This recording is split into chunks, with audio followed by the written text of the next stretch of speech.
today. Let's now talk live to the political commentator with Young Voices UK with his take on some of the big stories of the day. Jack Rowlett joins us this evening. Evening to you, Jack. Good evening.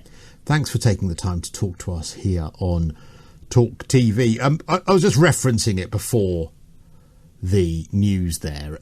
For anyone who doesn't know what happened on GB News, have we got the moment that this actually happened on GB News? Okay, because that was what we were going to show. Obviously, this comment made by Lawrence Fox that was about essentially how attractive Ava was and whether he would like to proceed with her, shall we say, based on her views.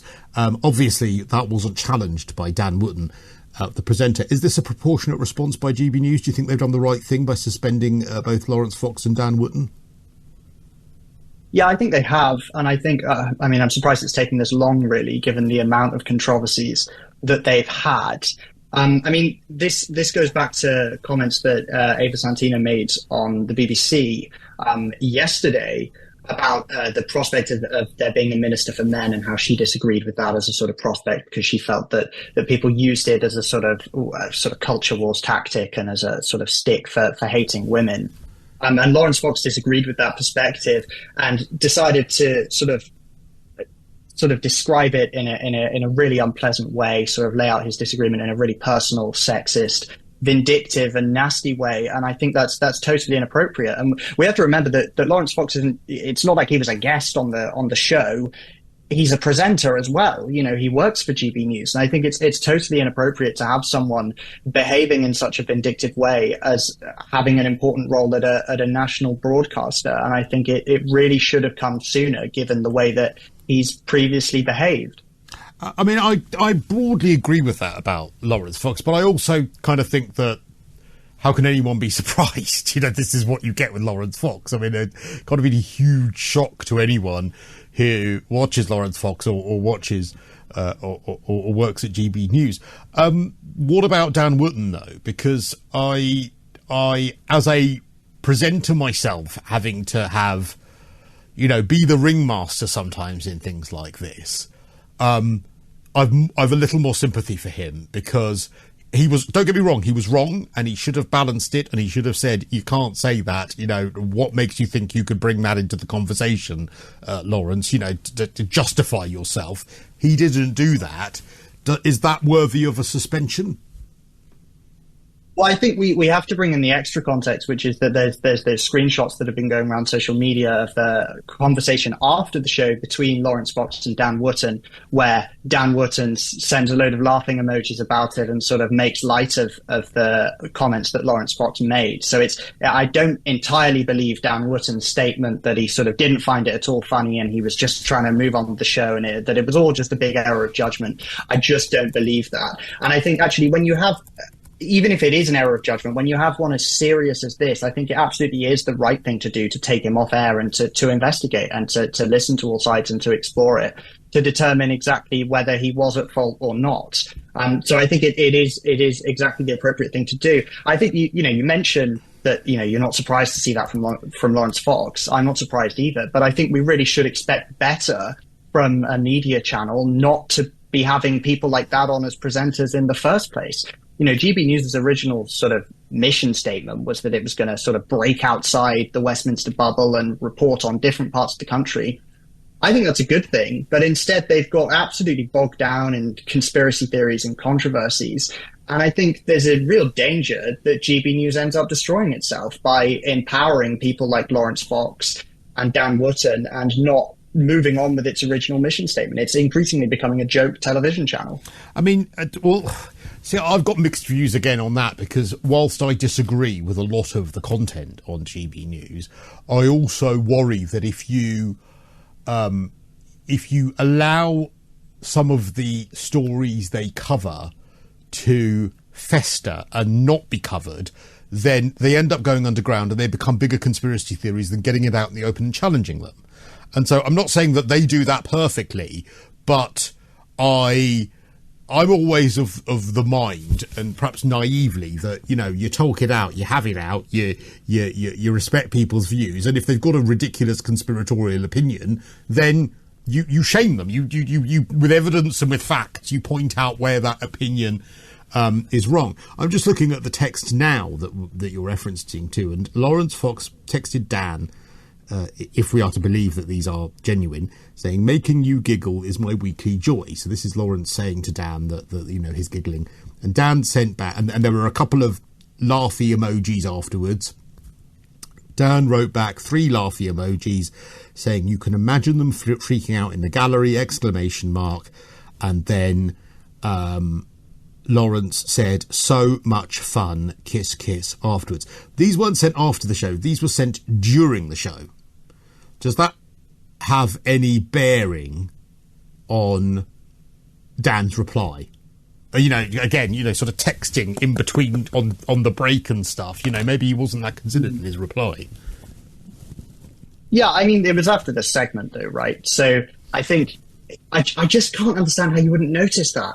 If I was in that position, if I was presenting, I think I would have noticed those comments. I think you would have noticed those comments. I think any reasonable person who thought that talking like that thought that making a point like that in that way was wrong, would have noticed. I mean, it's so glaring. I understand that sometimes you can have these sort of, 50-50 judgment calls where maybe it's not so obvious initially that the statement is damaging or offensive or whatever. But I think in this instance, it's really, really clear. And, I broadly agree with your sort of comments before, saying, well, it's better to challenge controversial perspectives. It's better to air conspiracy theories and challenge them. I think the problem with GB News is they're not challenging them. They're giving these conspiracy theorists jobs as presenters.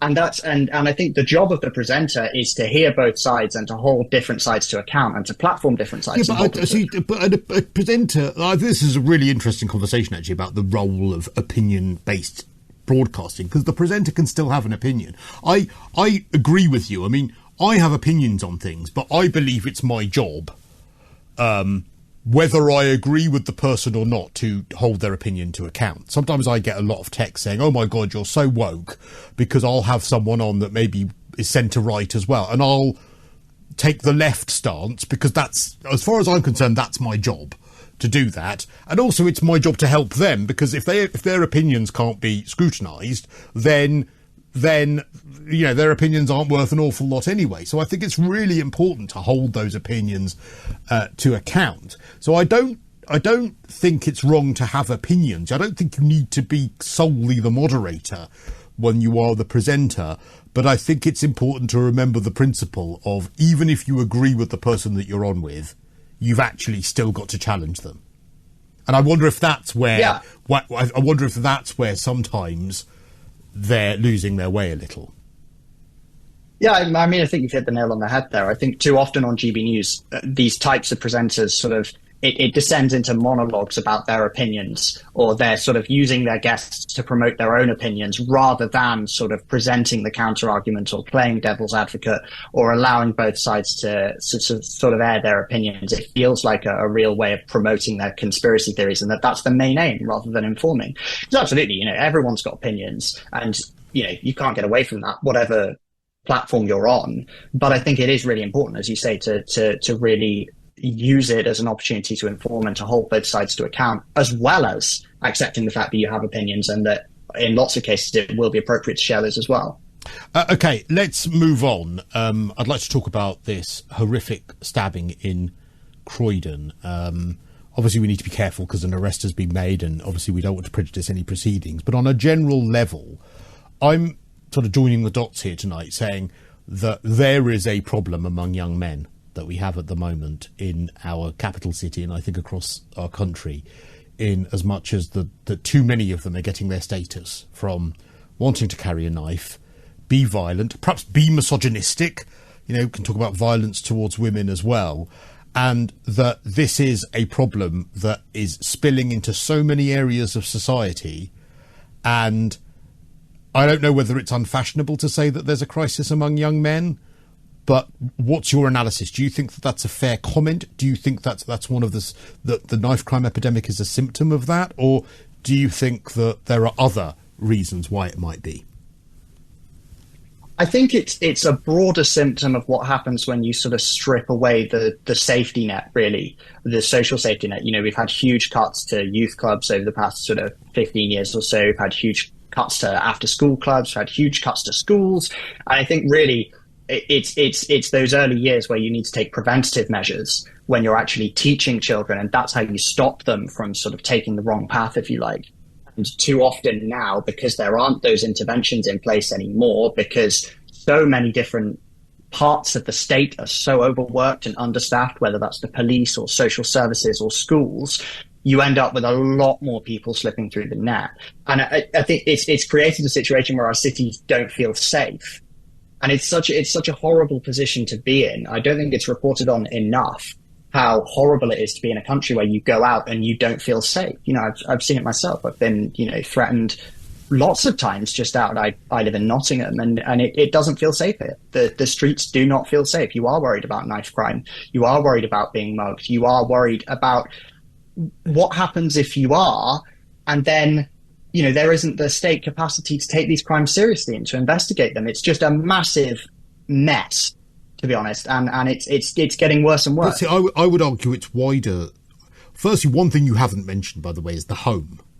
And I think that's a really big part of this as well, because I think a really big issue at the moment is that a lot of young men are getting their status from holding a knife, or perhaps thinking that the way forward, not all, but some, it would be degrading women or whatever else, because that's where they're getting their esteem from. That's where they're getting what they perceive to be status from, rather than seeing a role model, perhaps in their household or in their community, that they can look up to, that shows them the right way to go about getting esteem and the right way to go about getting status. But I also think as a society, we are giving too many mixed messages to men as well, especially young men. We want you to be tough. We want you to be not too tough. We want you to be touchy-feely, but don't be too touchy-feely, because no one wants a wimp. But we do want you to be touchy-feely enough to be able to talk about your feelings, but not if there's a war. No. Then we want you to go and be very, very tough and masculine. And by the way, you've got to have the perfect body because of the Love Island type of thing that's going on as well. And but don't be a nice guy as well, because if you're a nice guy, you'll probably come last. I don't envy what it means, and I think those roles are something that perhaps men are finding what women have found in the past. But I think all of those mixed messages are making young men not know what on earth it is that they're supposed to be and their role in society. Yeah, I mean, I'd be hesitant to generalize, because I think, you know, so many men will have different experiences, and I think so much of it is a product of both the home and the economic circumstances and the societal circumstances in which you grow up. I think the home is an important thing, but actually, I think previously there would have been more support from the state. There would have been more support from your community to kind of step in and sort of fill those gaps that are potentially there in the home. And actually, you know, this is what happens if you end up in an economy that isn't growing, with wages that aren't rising, with no support for, you know, social services, with school cuts, you know, all these different things chipping away. And it's almost like it's no one specific thing. It's just the whole fabric of society is tearing apart.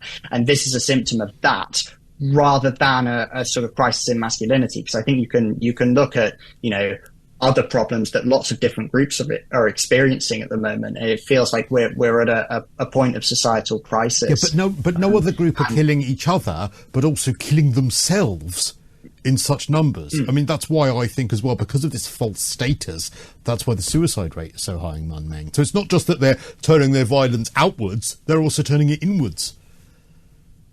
Yeah, of course. Like it's a huge problem, and it's something that needs to be dealt with. But I think, you know, if the problem for certain kinds of men is that they're, you know, going out and stabbing each other, and that's a big problem. But then you can look at, you know, young girls and their sort of problems with body image as well, and their problems with mental health disorders. We know that's rocketed. So I think, but they're not. I would argue that yes, they are a similar set of problems, but none of those problems are resulting in actual outward violence or violence towards themselves in the suicide rate. So I would argue that the men's problem is one that's spoken about less, but actually has more urgency.